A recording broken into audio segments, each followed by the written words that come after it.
Good morning to all of you. अब हम आपको यूनिट 4 स्टार्ट करने वाले हैं, थ्योरी ऑफ इक्वेशन। ये यूनिट बाकी यूनिट के कंपैरिजन में इजी है। ये यूनिट जो है वो बाकी यूनिट के कंपैरिजन में इजी है, इसलिए हम ये यूनिट जो है वो स्टार्ट कर रहे हैं। आप कोई भी यूनिट पढ़ रहे हो लेकिन उनका पेपर में पूछे जाने वाले क्वेश्चन का पैटर्न जो है वो एक तरीके का है। तो यानी सपोज अगर आप ये यूनिट 4 प्रिपेयर कर रहे हो तो इसके क्वेश्चंस किस तरीके से पूछे जाएंगे। इसके क्वेश्चंस आपको in terms of fill in the blanks पूछे जाएंगे। 2 fill in the blanks 1-1 mark के आपको पूछे जाएंगे पेपर में, और 2 क्वेश्चंस पूछे जाएंगे आपको, और 2 5 मार्क्स के क्वेश्चंस आपको पूछे जाते हैं। ठीक है, तो ये जो क्वेश्चन 2 पूछा जाता है उसमें या तो आपको आइदर पार्ट सॉल्व करना है 10 मार्क का, या तो फिर आपको और पार्ट सॉल्व करना है 10 मार्क का। ठीक है, तो यानी इस तरीके से कोई भी यूनिट हो आपको मैक्सिमम 12 मार्क का पूछा जाता है। ठीक है, मैक्सिमम 12 मार्क का पूछा जाता है आपको किसी भी यूनिट पे। जैसे ये यूनिट 4 का हमने बताया आपको 2 मार्क का फिल इन द ब्लैंक्स और 10 मार्क के क्वेश्चन। सेम आपको यूनिट 1, 2, 3 एंड 5 में भी 2 मार्क्स के 2-2 मार्क्स के fill in the blanks and 2-2 और 5-5 मार्क्स के इस तरीके से क्वेश्चंस पूछे जाएंगे। यानी आपका जो ओवरऑल पेपर बनता है 5 यूनिट का 12 मार्क्स के हिसाब से 60 मार्क्स का टोटल आपका पेपर बनता है। ठीक है, पर आपका इसका आगे के बाद का क्वेश्चन पेपर कोविड के थ्रू अफेक्ट हुआ तो फिर ये पैटर्न चेंज भी हो सकता है, बिकॉज इसके पहले तो एमसीक्यूज के थ्रू भी हुआ था, एमसीक्यूज भी हो सकते थे, पर अभी जब शायद ये पैटर्न फिर से फॉलो हो जाए। ठीक है, तो मूव करते हैं थियोरी ऑफ इक्वेशंस के आगे। सबसे पहले पॉलिनोमियल इक्वेशन क्या होता है। जैसे आपने इसके पहले पढ़ा होगा कि अगर मैं सपोज चूज करती हूँ एफ ऑफ एक्स को, let F of X is equal to a0 x to the power n, a1 x to the power n-1, so on, ये कहाँ तक जा रहा है an-1 x प्लस an। ठीक है, जिसमें a0 जो है वो not equal to 0, x to the power n का जो कोएफिशिएंट है वो नॉट इक्वल टू 0 होना चाहिए। ठीक है, अगर इस तरीके से हमारे पास कोई फंक्शन पॉलिनोमियल इक्वेशन है तो हम इसे पॉलिनोमियल इक्वेशन कहते हैं। अब ये पॉलिनोमियल इक्वेशन हम क्यों कहते हैं इसे, बिकॉज यहाँ पे ये जो पॉलिनोमियल इक्वेशन हमें बना है वो इन टर्म्स ऑफ x बना हुआ है और इन टर्म्स ऑफ कोएफिशिएंट्स बने हुए हैं, है ना। इन टर्म्स ऑफ कोएफिशिएंट्स बने हुए हैं, इन टर्म्स ऑफ x बना हुआ है। ठीक है, और n जो है वो क्या है यहाँ पे, पॉजिटिव नॉन नेगेटिव इंटीजर भी हम कहते हैं इसे। ठीक है, ये जो है वो पॉलिनोमियल इक्वेशन है। एफ ऑफ एक्स जो है वो हमारा पॉलिनोमियल इक्वेशन है। इसे पॉलिनोमियल इक्वेशन हम क्यों कहेंगे, क्योंकि यहाँ पे वो इन टर्म्स ऑफ एक्स बना हुआ है, एक्स के पावर में कुछ है, X to the power n, X to the power n-1, X to the power n, X to the power 1, X to the power 0, in terms of X to the power something हमारा polynomial equation बना हुआ है, और जिसमें हमारे पास coefficients भी है। n जो है वो नॉन नेगेटिव इंटीजर है, इसलिए हम इसे क्या कहते हैं, पॉलिनोमियल इक्वेशन कहते हैं। ठीक है, आप यहाँ पे ऐसा लिख भी सकते हो, F of X is a polynomial where X is N, X जो है वो क्या है, इनडिटर्मिनेट है। इनडिटर्मिनेट यानी वो वैल्यू जो हम आसानी से ढूंढ नहीं सकते, है ना। इसे हम कहेंगे डिफिकल्ट और impossible to be accurately defined.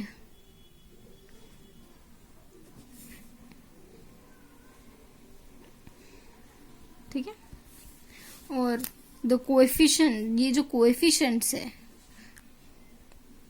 Coefficients कौन से हैं, a0 से लेके a1 से लेके an तक, ये कैसे हो सकते हैं, ये कोएफिशिएंट रियल भी हो सकते हैं या फिर ये कोएफिशिएंट कॉम्प्लेक्स भी हो सकते हैं।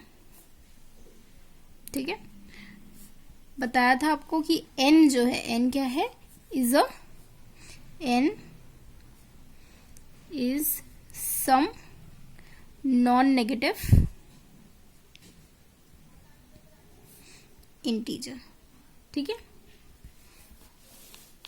अगर हमारे जो कोएफिशिएंट है वो रियल होते हैं तो हम क्या कहते हैं कि हमारा पॉलिनोमियल है रियल नंबर्स पे। अगर हमारा कोएफिशिएंट कॉम्प्लेक्स होते हैं तो हम क्या कहते हैं, हमारा पॉलिनोमियल जो है वो कॉम्प्लेक्स नंबर पे है। इस तरीके से कहते हैं। एग्जाम्पल देखो, जैसे अगर आपने लिखा 2 लिखा, x - 1 लिखा, 3x स्क्वायर -5x + 7 लिखा, ये सब जो है वो क्या है, आर पॉलिनोमियल है। पर आप क्या देख रहे हो यहाँ पे कि ये जो कोएफिशिएंट 2 है, 1 है, यहाँ पे जो 1 है, 3 है, 5 है, 7 है, ये सब क्या है, रियल नंबर्स है। तो यहाँ ये जो पॉलिनोमियल्स है वो क्या है, are polynomial over real numbers, इसलिए यानी हमने क्या लिखा, कैपिटल R। ठीक है, ये पॉलिनोमियल है कैपिटल R पे। ठीक है, तो हमने ये जो f(x) लिखा था, f(x) जो हमने लिखा था, इसे हम इक्वेशन 1 नाम दे देते हैं। तो अगर हम क्या करते हैं, फ्रॉम इक्वेशन 1 अगर हम लोगों ने क्या किया, f(x) = 0 कंसिडर किया, f(x) = 0 कंसिडर किया, यानी हमारा ये जो वैल्यू है a0 x to the power n, a1 x to the power n - 1 so on, ये वैल्यूज कहाँ तक है, an = 0, हमारा पॉलिनोमियल = 0 हमने कंसिडर किया। अब यहाँ पे हमारे पास कंडीशन क्या दी हुई है, कंडीशन दी हुई है कि a0 ≠ 0 दिया हुआ है। दैट मीन्स कि आप टोटली इस इक्वेशन को a0 से डिवाइड कर सकते हो। यानी आपने यहाँ पे क्या लिखा, x to the power n + a1 by a0 x to the power n - 1 an by a0 = 0 लिखा। ठीक है, दैट मीन्स ये x to the power n plus ये वैल्यू क्या आएगी, p1 आएगी, x to the power n - 1 plus pn = 0। अब यहाँ पे जो pi's है वो कैसे मिला है आपको, ai's अपॉन a0 से आपको pi मिला हुआ है। ठीक है, यानी यहाँ पे ये pi क्या मिला हुआ है, ये जो वैल्यू है उसको आपने टोटली कैसे डिनोट किया है, pi से डिनोट किया है। यानी a1 है तो p1 आएगा, an है तो pn आएगा। इस तरीके से आपने इसको डिनोट किया है, जस्ट डिनोटेशन है। ठीक है, अभी ये जो pi's था, इफ द कोएफिशिएंट, जो सारे के सारे कोएफिशिएंट थे p1 से लेके pn तक आर रैशनल, अगर ये सारे के सारे कोएफिशिएंट अगर रैशनल नंबर है, then the above equation is a rational integral equation। ठीक है, हमने इसके पहले बताया था, अगर कोएफिशिएंट रियल होते हैं तो हमारा इक्वेशन क्या रहता है, ओवर रियल नंबर्स रहते हैं। अगर हमारे कोएफिशिएंट कॉम्प्लेक्स होते हैं तो हम क्या कहते हैं, हमारा इक्वेशन जो है वो कॉम्प्लेक्स नंबर पे होता है। पर अगर हमारे कोएफिशिएंट रैशनल है तो हम क्या कहेंगे कि हमारा इक्वेशन जो है वो क्या है, रैशनल इंटीजर्स पे है।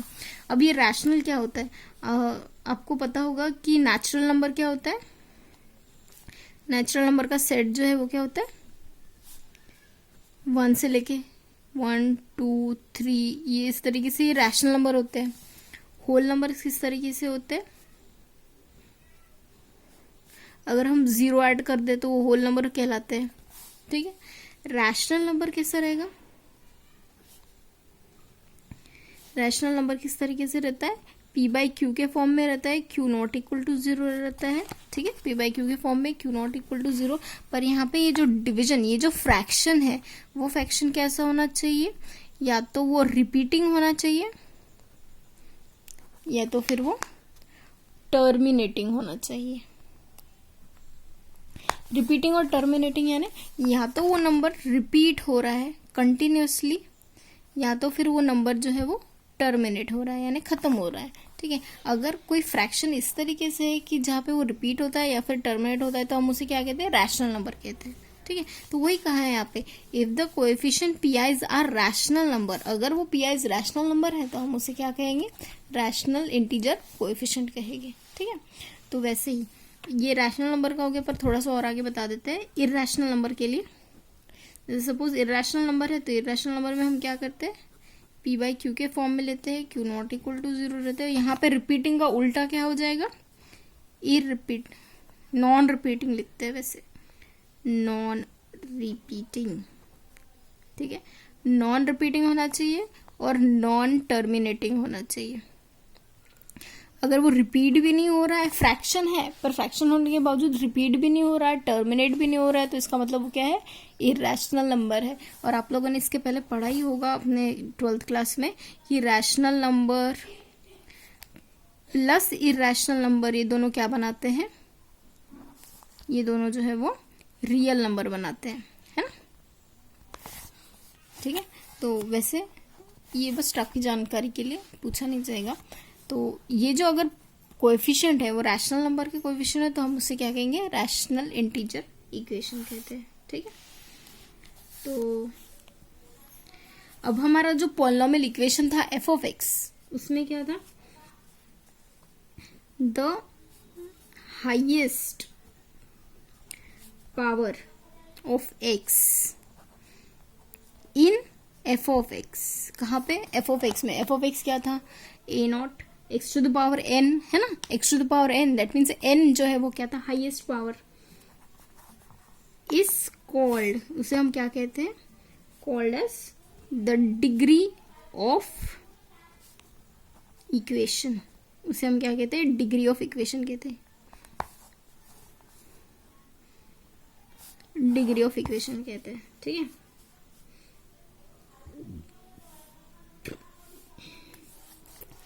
जैसे अगर हम लोगों ने एग्जाम्पल अगर हम लेते हैं, सपोज मेरा F of X is equal to 2x cube plus 4x square plus 9x plus 4 equal to 0 है, तो यानी इसकी डिग्री कितनी हो जाएगी, एफ ऑफ एक्स की डिग्री क्या हो जाएंगी, 3, ठीक है, क्योंकि हाईएस्ट पावर ऑफ एक्स कितना है यहाँ पे, 3 है, तो यानी इसकी डिग्री कितनी होगी, 3 होगी, ठीक है। एक और डेफिनेशन है कंप्लीट इक्वेशन। कंप्लीट इक्वेशन किसे कहते हैं,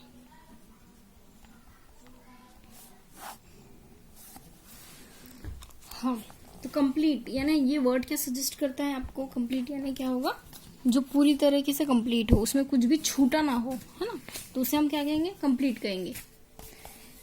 तो उसका डेफिनेशन है इक्वेशन ऑफ द फॉर्म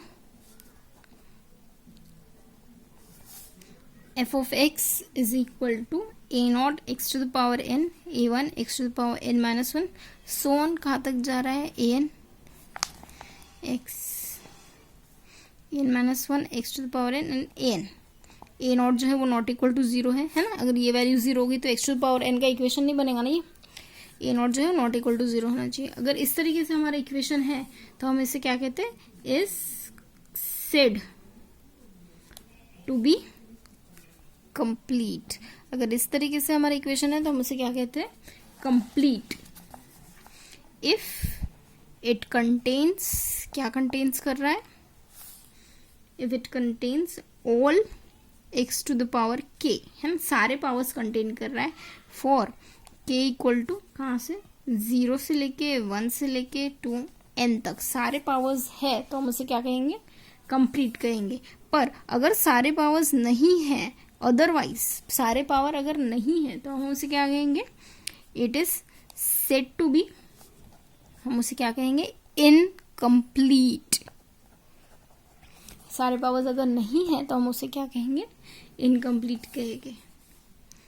और एक रिमार्क है, we can make it complete, जो इनकम्प्लीट इक्वेशन है उसे हम कंप्लीट कैसे बना सकते हैं, by adding the missing powers of x with 0 coefficient, ठीक है। जो इनकम्प्लीट है हम उसे कंप्लीट कैसे बनाएंगे, 0 कोएफिशिएंट ऐड करके हम उसे कंप्लीट बनाएंगे, ठीक है। जैसे एग्जांपल अगर हम लेते हैं, यहाँ पे देखिए, अगर हम 2x cube minus X square plus 4x minus 7 equal to लेते हैं, 0। अब ये जो इक्वेशन है इसमें आप क्या देख रहे हो कि x का पावर 3 है, x का पावर 2 है, x का पावर 1 है, x का पावर 0 है। दैट मीन्स ये जो इक्वेशन है वो क्या है, इज अ कंप्लीट इक्वेशन। ठीक है, ये कंप्लीट इक्वेशन है। पर अगर आप इक्वेशन लेते हो 3x to the power 4 7x square plus 4 is equal to 0, अब ये इक्वेशन कंप्लीट रहेगा क्या? देखिए x का पावर 4 है, x का पावर 3 गायब है, x का पावर 2 है, x का पावर 1 गायब है, x का पावर 0 तो है। तो ये दैट मीन्स कि ये इक्वेशन जो है क्या है, इज इन कंप्लीट इक्वेशन। पर अब ये जो इनकम्प्लीट इक्वेशन है इसे हम कंप्लीट बनाना चाहे तो कैसे बनाएंगे, है ना? तो अगर हमको इसको कंप्लीट बनाए तो हम इसे कैसे लिखेंगे, 3x का पावर 4 7 0x का पावर क्यूब प्लस 7x का square plus 0x plus 4 is equal to 0। अब ये जो इक्वेशन बना है क्या है, इज कंप्लीट। ठीक है, अब ये क्या है, कंप्लीट इक्वेशन है। ठीक है, नेक्स्ट डेफिनेशन है रूट ऑफ द इक्वेशन। अब इसके पहले आपने पढ़ा होगा रूट हम किसे कहते हैं, एक ऐसी वैल्यू जो हमारे पॉलिनोमियल इक्वेशन को सेटिस्फाई करती है उसे हम क्या कहते हैं, रूट कहते हैं। ठीक है, तो जैसे सपोज मेरे पास ये वैल्यू है 2x प्लस 1, मेरा एफ ऑफ एक्स है 2x प्लस 1, तो अब मुझे चेक करना है कि इसका रूट क्या होगा। तो सिंपल सी बात है, मैं क्या करूंगी, F of X is equal to 0 equate करूंगी, यानी 2x plus 1 is equal to 0 लिखा, तो यानी x का वैल्यू -½ आया, यानी हमारे पॉलिनोमियल इक्वेशन का रूट क्या है, -½ है। यानी अगर मैं एफ ऑफ -½ लेती हूँ एफ ऑफ इसमें 2x प्लस 1 में, तो वैल्यू मुझे क्या मिलेगी, 0 मिलेगी। यानी x इज इक्वल टू -½ ये क्या है, रूट है किसका, हमारे एफ ऑफ एक्स का। ठीक, सेम इसका लिखेंगे definition, root of the equation F of X is equal to 0 is any value of x, x की कोई भी ऐसा मान विच सेटिस्फाइज द इक्वेशन,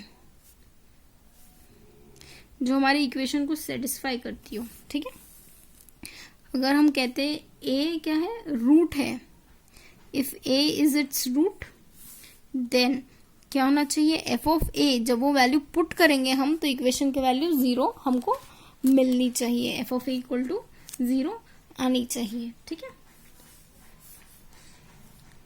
तो एग्जाम्पल अगर हम लेते हैं, जैसे सपोज मैंने X square plus 3x minus 4 is equal to 0 लिया, ये क्या है, इज अ क्वाड्रेटिक इक्वेशन है ना, इज अ क्वाड्रेटिक इक्वेशन है, इक्वेशन टू द पावर 2 है तो क्वाड्रेटिक इक्वेशन है। अगर मुझे इसके रूट निकालने हैं तो मैं कैसे निकालूंगी, x minus 1 x plus 4 is equal to 0, है ना, क्योंकि यहाँ पे हमको क्या चाहिए, -4 आना चाहिए ना, और हमको 3 मिलना चाहिए। तो अब क्या देखोगे, 4 1 ज़ा 4 होता है, पर आपको +3 चाहिए, यानी यहाँ पे आपको +1 +4 और -1 लेना पड़ेगा, यानी ये क्या होगा, x प्लस 4 और x माइनस 1 जो है वो उसके रूट हो गए। तो यानी आप यहाँ से क्या देखोगे, x इज इक्वल टू 1 और x इज इक्वल टू -4 जो है वो क्या है, रूट है हमारे इक्वेशन के। ठीक है, यानी ये जो इक्वेशन है उसका रूट क्या है, 1 और -4 है। ठीक है, सिमिलरली जैसे सपोज आपने x³ -1 ले लिया, ये क्या है, इज अ क्यूबिक इक्वेशन। अब मुझे इसके रूट निकालना है तो मैं इसको कैसे रूट निकालूंगी, आपके पास फॉर्मूला है ना, a³ माइनस b³ का, a³ minus b³ is equal to क्या होता है, a minus b a² plus ab plus b। ठीक है, तो मैं इस पे फॉर्मूला अप्लाई करूंगी, तो फॉर्मूला अप्लाई करूंगी तो मुझे क्या मिलेगा, x minus 1 x² plus x plus 1 is equal to 0।